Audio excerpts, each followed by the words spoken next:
The Germans were successful in taking Picardy. They only lost a handful of infantry themselves and completely wiped it out, moving units up the most they could and moving towards Sweden. So next round they will be attacking Sweden.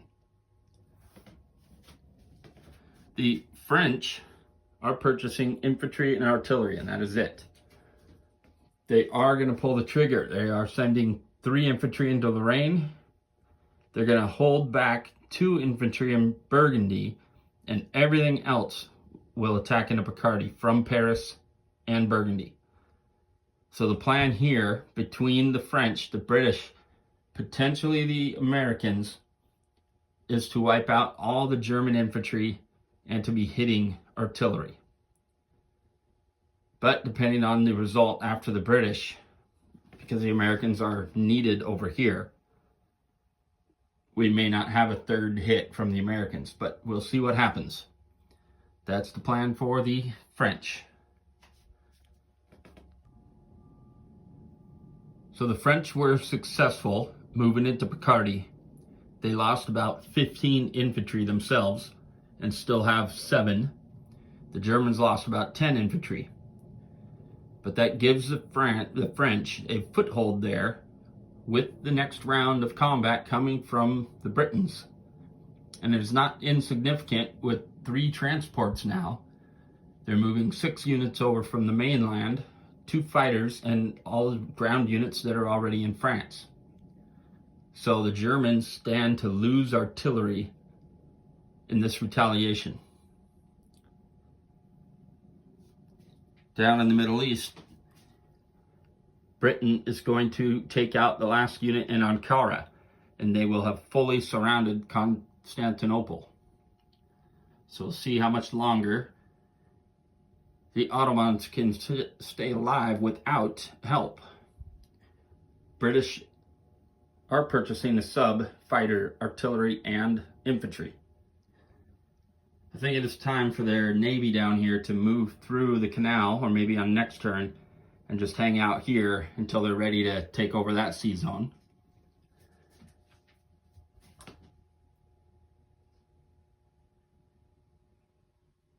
We'll see what happens.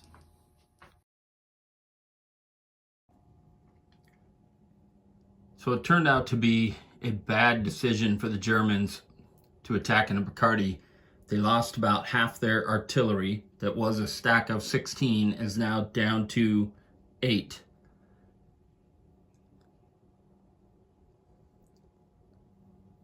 The British, also in the Middle East, of course they took Ankara, but now they are fully encircled Constantinople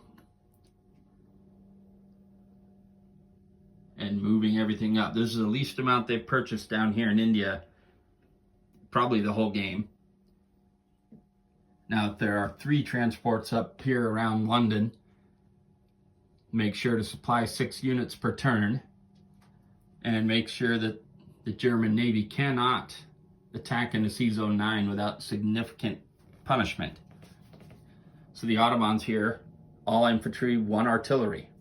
They do have 1 attack plan, and that is Albania. If they can get just 2 more IPCs, at least they'll be getting something that is not nothing per turn. But there's nothing they can do here to attack, because the attack, get back against them, there is 14 infantry right there in Ankara on top of what's over here, whatever's going to be transported over. We will see how long they can survive. But that will be the Ottoman turn. The Ottomans were successful in taking Albania, keeping Greece contested, and in Constantinople they have 20 infantry. So they are ready for an attack. The Austrians still need 2 more turns before they're really there, but at least they'll have a fighter there that could help them out. The Italians did not attack. They just moved their infantry up and brought in new infantry. The Americans purchasing a tank, infantry, artillery. They are making 2 attacks. They're going to attack into the sea zone. 3 subs and a battleship against the 2 cruisers here. To go along with next round, the British attacking them. And in Europe, they are attacking Switzerland with no real German or Axis central power pushback behind it. The infantry here in Venice, of course, will need to go with this group. They may even have to retreat. We will see how that goes. And then behind that, the Americans, of course, will come and secure Tuscany again and bring everything from the East Coast over. And that will be the end of round 10 and moving into round 11. We'll see how that goes.